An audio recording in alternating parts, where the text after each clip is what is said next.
జై శ్రీరామ్. శ్రీమాత్రే నమః. శ్రీ గురుభ్యో నమః. 2025 సంవత్సరం నవంబర్ 28వ తారీఖు ఒక విశేషాంశం గోచారంలో చోటు చేసుకుంటుంది. ఈ విశేషాంశం ఏంటంటే కర్మఫలదాత అయిన శనేశ్వరుడు మీనరాశిలో వక్రత్యాగం చేస్తున్నారు. వక్రత్యాగం చేసి సవ్యగతిలోకి ఆయన సంచారం ఉండబోతుంది. వక్రత్యాగం చేసి సవ్యగతిలోకి ఆయన మీనరాశిలో ఉండడం వల్ల ద్వాదశ రాశుల వాళ్ళకి, ద్వాదశ లగ్నాల వాళ్ళకి ఎలాంటి ఫలితాలు ఉంటాయో మనం ఇప్పుడు చూద్దాం. కాలపురుషుడు కుండలిలో ఆఖరిదైన మీనరాశి, ఇంకా దాని తర్వాత వచ్చేది మేషరాశి. సో ఈ 12వ స్థానంలో శనేశ్వరుడు వక్రగతి కావచ్చు, శనేశ్వరుడు సవ్యగతి కావచ్చు. ఈ రెండు కూడా చాలా మేజర్ రోల్ ప్లే చేస్తాయి ద్వాదశ రాశుల వాళ్ళకి, ద్వాదశ లగ్నాల వాళ్ళకి. ఈ ముఖ్య భూమిక ఏంటి, ఏ విషయాల్లో బాగుంటుంది, ఏదన్నా విషయాల్లో జాగ్రత్తల్ని సూచిస్తుందా, ఇవన్నీ కూడా మనం ఇప్పుడు ఒకసారి తెలుసుకుందాము.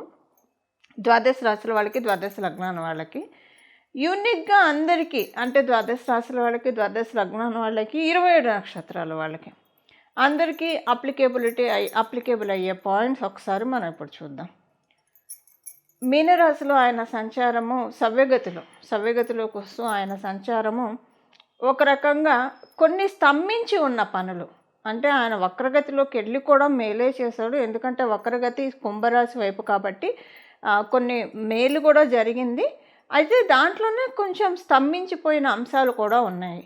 ఇప్పుడు మీ రాశి వాళ్ళకి, ద్వాదశ రాశుల వాళ్ళకి, ప్రతి ఒక్కరికేనండి ఈ గడిచిన శనేశ్వరుడు వక్రగతిలో ఉన్నప్పుడు ఏ విషయాల్లో అయితే స్తంభించినట్టు అనిపించడం. ఇప్పుడు కొన్నిసార్లు ఆర్థిక విషయాల్లో స్తంభించినట్టు అనిపించవచ్చు, లేదా కొన్నిసార్లు విదేశాలు వెళ్ళాలని ప్రయత్నం చేస్తుంటే అక్కడ స్తంభన, ఇలాగ రకరకాల ఏదో ఒక విషయంలో ఏదన్నా పని అనుకుంటే జరగకపోవడం, అలాంటిది ఏదన్నా జరగడము, అది ఇప్పుడు వక్రత్యాగం వల్ల ఈ స్తంభించిన విషయాలన్నీ కూడా అన్ఫ్రీజ్ అవుతాయి. ఫ్రీజ్ అయ్యి ఉన్న విషయాలన్నీ కూడా అన్ఫ్రీజ్ అవుతాయి. అన్ఫ్రీజ్ అయ్యి కాస్త కొంచెం ఒక వెసులుబాటు, కొంత మూమెంట్ వస్తుంది. అయితే శనేశ్వరుడు వక్రగతి లబ్ధి కూడా చేకూర్చింది. ఎందుకంటే కుంభరాశి కాబట్టి కొంతమందికి మనం చూసుకుంటే అంతకు ముందుతో కంపేర్ చేస్తే ఫైనాన్షియల్గా పురోభివృద్ధి కూడా డెఫినెట్గా చూసే ఉంటారు. అది ఏ రాశి వాళ్ళు చూసి ఉంటారు అనేది మీ రాశికి వచ్చినప్పుడు మనం మాట్లాడుకుందాం. ఇప్పుడు ఏంటంటే ఆయన వక్రగతిలో ఉన్నప్పుడు ఏవేవైతే మైనస్ ఉన్నాయో అవి సవ్యగతిలోకి వచ్చినప్పుడు ప్లస్ అవుతాయి. సింపుల్గా చెప్పాలంటే వక్రగతిలో ఉన్నప్పుడు ఏదైనా విషయంలో మైనస్ అవి ఉంటే అవి ఇప్పుడు ప్లస్ అవుతాయి. ఒక్కొక్క రాశి వాళ్ళకి, ఒక్కొక్క లగ్నం వాళ్ళకి ఏ విషయాల్లో మైనస్లు అయినాయి, ఇప్పుడు వాటిల్లో ఏవి ప్లస్గా టర్న్ అవ్వబోతున్నాయి. అలాగే మీనరాశిలో సవ్యగతిలో శనేశ్వరుడు సంచారం ఏదైనా శుభాంశనిస్తున్నా, జాగ్రత్తలను సూచిస్తున్నా, వీటికి చేసుకోవాల్సిన పరిహారము అవన్నీ కూడా ఇప్పుడు మనం తెలుసుకోవడానికి తెలుసుకుందాము. ధనుసు రాశి ధనుసు లగ్నంలో పుట్టిన వాళ్ళకి మీకేంటంటే, మనం ఒక్కసారి గ్లాన్స్ వేస్తే ఆయన వక్రగతిలో ఉన్నప్పుడు మీరు ఎలాంటి సిచ్యువేషన్స్ చూశారు, ఎలాంటి సిచ్యువేషన్స్ మీరు చూసి ఉండొచ్చు అంటే, ఒక రకంగా పాజిటివ్ థింగ్సే మీరు చూశారు. మీరు కొంత మీ మాటకి విలువ పెరగడము, కమ్యూనికేషన్స్ బాగా వెళ్ళడము, మీకు అందరితోటి మంచి ర్యాపో మెయింటైన్ చేయడము, కొన్ని మంచి సిచ్యువేషన్స్ చూసారు. మీ సిబ్లింగ్స్కి ఏదో ఒక మంచి జరుగుంటుంది, మీ యంగర్ సిబ్లింగ్స్కి ఏదో ఒక మంచి జరుగుంటుంది, మీకు సిబ్లింగ్స్ లేకపోతే మీకే ఏదో ఒక మంచి జరుగుతుంది, కాంట్రాక్ట్స్ రావడం, ఇలాంటివన్నీ మీరు చూశారు. ఇది ఆయన వక్రగతిలో ఉన్నప్పుడు. కొంత ఏంటంటే ప్రశాంతంగానే వెళ్ళిపోయింది, అంటే ఆయన వక్రగతిలో ఉన్నప్పుడు ప్రశాంతంగానే వెళ్ళిపోయింది ఇప్పటిదాకా. ఇప్పుడు మళ్ళీ ఆయన సవ్యగతిలోకి వచ్చాడు. ఆయన సవ్యగతిలోకి రావడం అంటే ఇంక మీకు పర్ఫెక్ట్ అర్ధాష్టమ శని అప్లికేబిలిటీ ఉంది ఇక్కడ. అది కూడా మీకు ఒక రకంగా ఇది ప్లస్. మీకు అర్ధాష్టమ స్థానం, చతుర్థ స్థానం కూడా గురు భగవానుడు రాశి అవ్వడం వల్ల, ఆ రాష్ట్రాధిపతి కూడా మీ రాష్ట్రాధిపతి, ఇద్దరూ కూడా గురువులు అవ్వడం వల్ల, గురు భగవానుడు అవ్వడం వల్ల, బృహస్పతి అవ్వడం వల్ల ఇది మీకు ప్లస్ అనమాట. అందువల్ల ఏంటంటే ఇప్పుడు ఆయన అర్ధాష్టమ శనిలో మీరు ఉన్నా సరే ఎక్కువగా వేధించడు. కాకపోతే మీకు ఏంటంటే స్ట్రెస్ ఎక్కువ అవుతుంది, వర్క్ స్ట్రెస్ ఎక్కువ అవుతుంది. ఇంట్లో వాళ్ళతోటి టైం కేటాయించలేరు. ఓకే. మీరు కనీసం 3 ముద్దలు తిందామన్నా ప్రశాంతంగా టైం దొరకదు. అసలు ఇప్పుడు ఎలా ఉంటుందంటే ఇక ప్రత్యేకించి డౌన్ ద లైన్ 3, 4 మంత్స్ ఎలా ఉంటుందంటే, అదేదో శాపం పెట్టినట్టు పగలంతా నిద్ర వస్తూ ఉంటుంది. తూలుతూ ఉంటారు పగలంతా. రాత్రి పడుకునే టైంకి ఉంటుంది చూసారా, అది డేనో నైటో మీకు అర్థం కాదు. ఇప్పుడు చంటి గుడ్డుల్ని చూస్తే కనుక వాళ్ళు రాత్రంతా మేలుకొని పగలంతా పడుకుంటారు. ఒక రకంగా మీకు అలానే అనిపిస్తుంది. రాత్రంతా మేలుకుంటారు, పగలు పడుకుంటారు. కానీ పడుకుంటే పనులు అవ్వవు అనుకోండి, అంటే డ్రౌజీగా పనులు చేస్తారు. ఇది ఒక 3 నెలలు మొత్తం ఉండదు. డౌన్ ద లైన్ 3 నెలలు అంటే డిసెంబర్ నుంచి స్టార్ట్ అవుతుంది ఇది. సో అందుకని కొంచెం అటెంటివ్గా ఉండండి మీరు. కొంచెం మీరు నిద్రపోవడానికి ముందు భగవత్ శ్లోకాలు చదువుకోవడం, ఏదైనా నిద్ర రాకపోతే మైండ్ ప్రశాంతంగా ఉంచుకొని భగవత్ కథల్ని మనసులో స్మరించుకుంటూ ఉంటే తొందరగా నిద్ర వస్తుంది. అలాగే కొంచెం నిద్ర రావడానికే కావాల్సిన ఏదైనా కాస్త చేయాల్సినవి చేయండి. అప్పుడు మీకు ఈ ప్రాబ్లం అంత ఉండదు. అంటే ఇదొకటి ప్రాబ్లం ఉంటుంది. ఇది కూడా మొత్తం ఉండదు. ఒక down the line December, Jan, February ఈ 3 నెలలు ఇలానే ఉంటుంది. ఇది మీకు అంటే తలకాయ నొప్పి ఉంటుంది. పగలపూట ఎలాగో పనులు ఆపం చేసేసుకుంటాం. నైట్ ఎందుకంటే స్ట్రెస్ ఇవ్వాలి. కాలపురుషుడు కుండలిలో ఆయన 12వ రాశిలో ఉన్నాడు. మీ జన్మజాతకాన్ని బట్టి 4థ్లో ఉన్నాడు. ఆయన మీరు ఇంటికి వచ్చి ప్రశాంతంగా పడుకుంటానంటే ఆయన ఒప్పుకోడు, డెఫినెట్గా ఒప్పుకోడు. ఇప్పుడు ఆయన వక్రం నుంచి ఫ్రెష్గా బయటకు వచ్చాడు కదా, వక్రగతిలో నుంచి. సో ఒప్పుకోడు అనమాట. ఒక 3 నెలలు బాగా పీడలాగా అనిపిస్తుంది మీకు.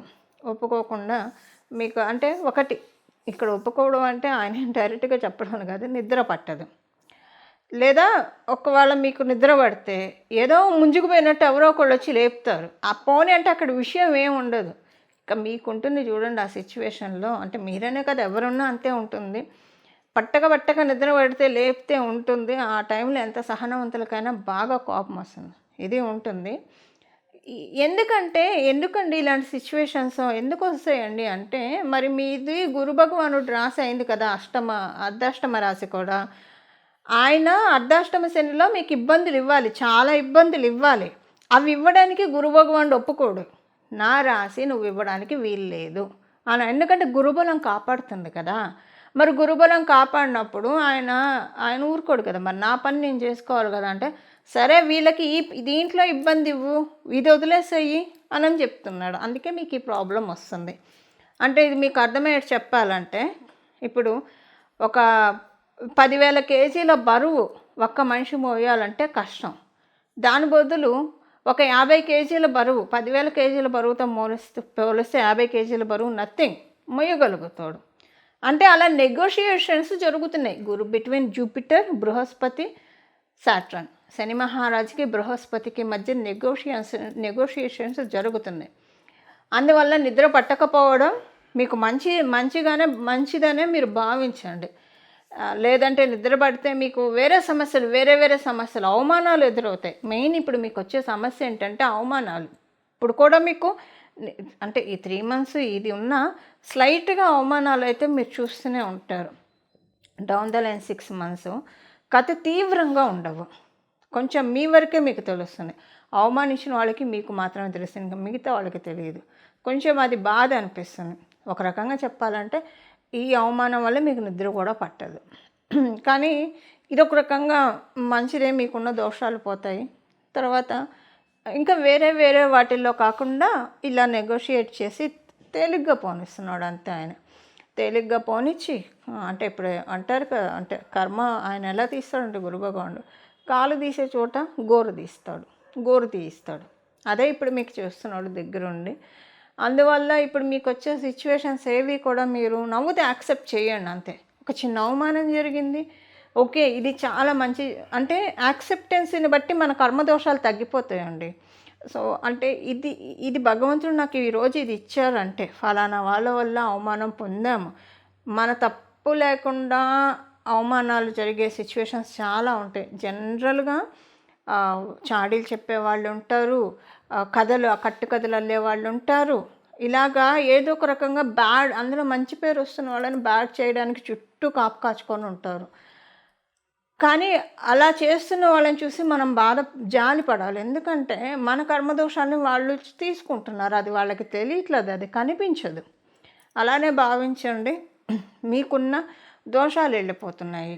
సో ఏంటంటే భగవంతుడు ఓకే, దండం పెట్టుకోండి మీరు. ఈరోజు ఈ సిచ్యువేషన్ చూశాను, నాకు మంచి జరిగినప్పుడు నేను సంతోషించాను. ఇంతవరకు చాలా మంచి కూడా నేను చూశాను జీవితంలో.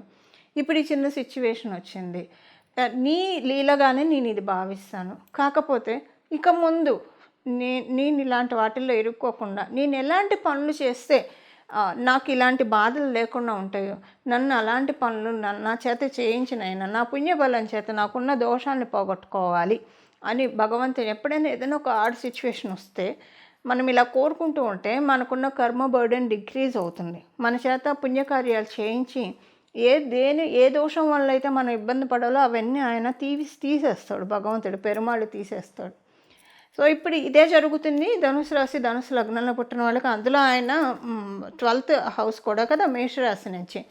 సో మీరు డెఫినెట్గా యాక్సెప్ట్ చేసేయండి. అది నిద్ర పట్టకపోయినా ఓకే, యాక్సెప్ట్ చేయండి. అవమానాలు జరిగిన ఒకవేళ మీ జన్మజాతకం సహకారంగా లేదనుకోండి, అది కొంచెం పెద్దదే అవుతుంది, మీ సర్కిల్లో ఉన్న వాళ్ళకి తెలియవచ్చు కూడా. కానీ బాధపడకండి, యాక్సెప్ట్ చేయండి. ఎంతమందికి అవమానాలు జరగకుండా ఏ ప్రాణైనా ఈ లోకంలో ఉంటారు. పెద్ద పెద్ద స్థాయిలో ఉండే వాళ్ళకి అవమానాలు జరుగుతాయి. సో మనమెంత అంటే మిమ్మల్ని అలా అంటున్నాను అనుకోకండి. ఆ టైం వరకు అలా కన్సిడర్ చేసుకుంటే.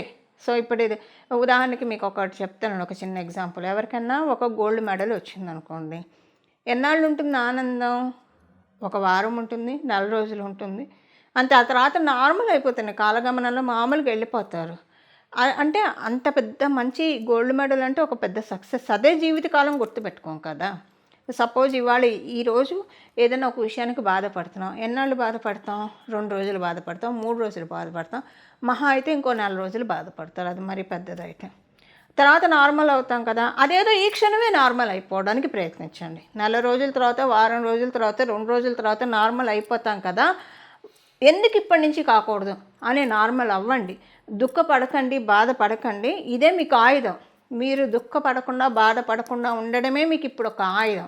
దుఃఖపడ్డారు, బాధపడ్డారు అంటే శనీశ్వరుడే శని మహారాజు దుఃఖానికి కారకుడు. ఆయనలో అంటే మీరేంటంటే అర్ధాష్టమ తత్వాన్ని ఎక్కువ చేసినట్టు అవుతారు, బలం పోసినట్టు అవుతారు. ఒక్క కంటి బొట్టు రాలకుండా కాపాడుకోండి, మిమ్మల్ని మీరు కాపాడుకుంటే దీంట్లోంచి సులువుగా బయటపడతారు. అప్పుడు మీకు ఏంటంటే పాజిటివ్ శని మహారాజుని మీరు యాక్టివేట్ చేసుకున్నట్టు అవుతుంది. మీరు గురుబలాన్ని పెంపొందించుకున్న వాళ్ళు అవుతారు. సింపుల్గా చెప్పాలంటే ఎలా అధిగమించాలో కూడా నేను ఇప్పుడు చెప్పాను మీకు. అంటే ఒక వారం రోజుల తర్వాత మర్చిపోతాం కదా, ఏదైనా ఒక బాధ వచ్చినా కూడా 2 రోజుల తర్వాత, వారం రోజుల తర్వాత, 4 రోజుల తర్వాత మర్చిపోతాం. నార్మల్ కాలగమనంలో మన పనులు మనం చేస్తాం. అదేదో ఇప్పుడే మర్చిపోండి, వచ్చిన మొమెంటే మర్చిపోండి, అంతే. అదేం జరగలేదు మీకు. నాహంకర్త హరిహి కర్త అనుకుంటూ ఉండండి, అంతా మంచిగా జరుగుతుంది. ఇవి ధనుసు రాశి ధనుసు లగ్నంలో ఉన్న వాళ్ళ ఫలితాలు. ఇప్పుడు పరిహారం మనం చూద్దాం. శనీశ్వరుడు సవ్యగతిలోకి వచ్చినప్పుడు చేసుకోవాల్సిన పరిహారం, ద్వాదశ రాశుల వాళ్ళు, ద్వాదశ లగ్నాల వాళ్ళు, వీళ్ళందరూ కూడా చేసుకోవాల్సిన పరిహారం ఇప్పుడు మనం చూద్దాం. ప్రతిరోజు కూడా ఇక్కడి నుంచి మొదలుకొని ఇదేంటంటే ఒక చాలా మంచి టైం అని మనం భావించాలి. ఇంకా ఆయన మేషరాశికి వెళ్ళే లోపల మీనరాశిలో ఉన్న ఈ పీరియడ్ ఏదైతే ఉందో ఈ పీరియడ్ని సద్వినియోగం చేసుకోవాలి. దేనికి సద్వినియోగం చేసుకోవాలి? మామూలుగానే 12వ స్థానం అంటే జ్యోతిష శాస్త్రం మోక్ష స్థానం అని చెప్తుంది. అంటే మోక్షం ఎప్పుడు వస్తుంది? మోక్షం అంటే మన కష్టాల నుంచి బయటపడటం కూడా మోక్షమే అవుతుంది. దేనికైతే మనం ఇబ్బంది పడుతూ ఉన్నామో వాటి నుంచి మనల్ని ముక్తి కలిగించే రాశి మీనరాశి. మనం జనన మరణ చట్రం నుంచి కూడా బంధ విముక్తులు అవ్వాలంటే మీనరాశినే మనం చూస్తాం. అంటే సహజ కాలపురుషుడు కుండలిలో 12వ రాశి అయింది కాబట్టి. ఇప్పుడు కర్మఫలదాత అయిన శని మహారాజు మీనరాశిలో ఉండడం వల్ల కర్మ బంధనాల నుంచి మనల్ని మనం కాపాడుకోవడానికి, అలాగే ముక్తి పొందడానికి, ఏవైనా ఇబ్బందులు ఉంటే వాటిల్లో నుంచి మనల్ని మనం లిబరేట్ చేసుకోవడానికి ది బెస్ట్ టైం. ఇక్కడి నుంచి మొదలుకొని ప్రతిరోజు కూడా 3 సార్లు హనుమాన్ చాలీసా చదువుకోవడము. అసలు ఎప్పుడు కూడా హనుమాన్ చాలీసా చదువుకుంటే చాలా మంచిది. కానీ ఇప్పుడు ఈ ఈ ఇప్పుడున్న ఈ సిచ్యువేషన్ శనైశ్వరుడు మీనరాశిలో ఉన్నాడు కాబట్టి సవ్యగతిలో మళ్ళీ ఆయన అంటే మళ్ళీ ఆయన మీనరాశిలో ఉన్నప్పుడే మనకి ఇది బెస్ట్ టైం మనము విముక్తులు అవ్వడానికి, కర్మల నుంచి విముక్తులు అవ్వడానికి చాలా మంచి సమయము. ప్రతిరోజు కూడా 3 సార్లు హనుమాన్ చాలీసా చదువుకోవడము. త్రిసంధ్యలలో ఉదయము, మధ్యాహ్నము, సాయంత్రము. అలా కుదరదు, అందరికీ ఆఫీసులకు వెళ్ళే వాళ్ళు ఉంటారు, వ్యాపారస్తులు ఉంటారు, ఎవరి పనుల్లో వాళ్ళు ఉంటారు.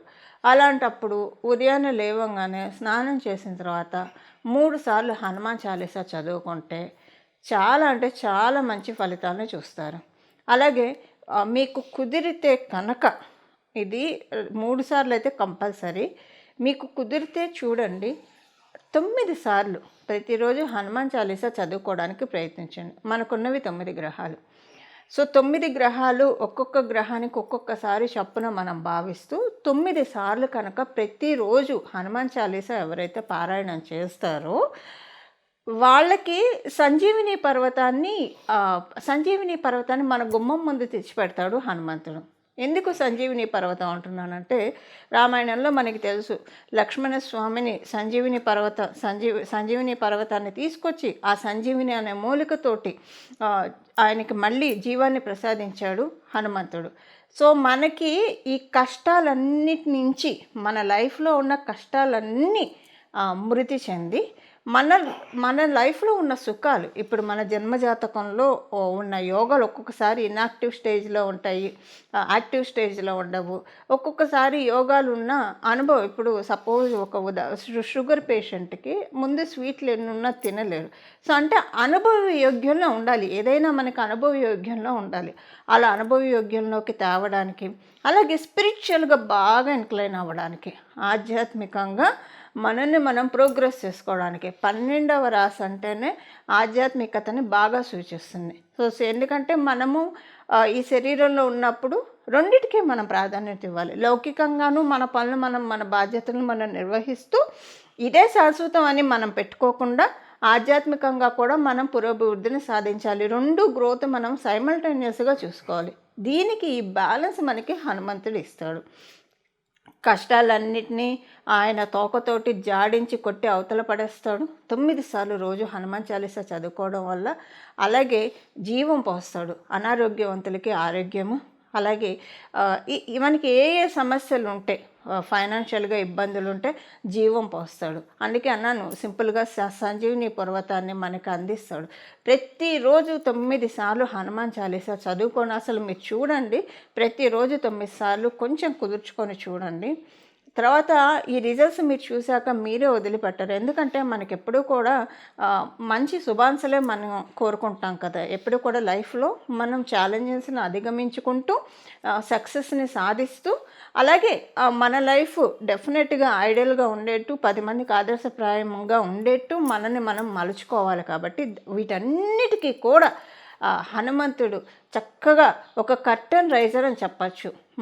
మనకు ఉన్న ఎఫిషియన్సీకి, మనకున్న స్కిల్ సెట్, మనలో ఏం స్కిల్ సెట్ ఉంది, ఏది హైడ్ అయ్యింది, అవన్నీ కూడా ఆయన వెలికి తీసి ఈ దాంట్లో ఇందులో నీకు బాగా గ్రోత్ ఉంటుంది, దీంట్లోకి వెళ్ళు అని చెప్పి డెఫినెట్గా ఆయన మనకి ఇస్తారు. ఎందుకంటే హనుమంతుడు జ్ఞానప్రదాత కూడా.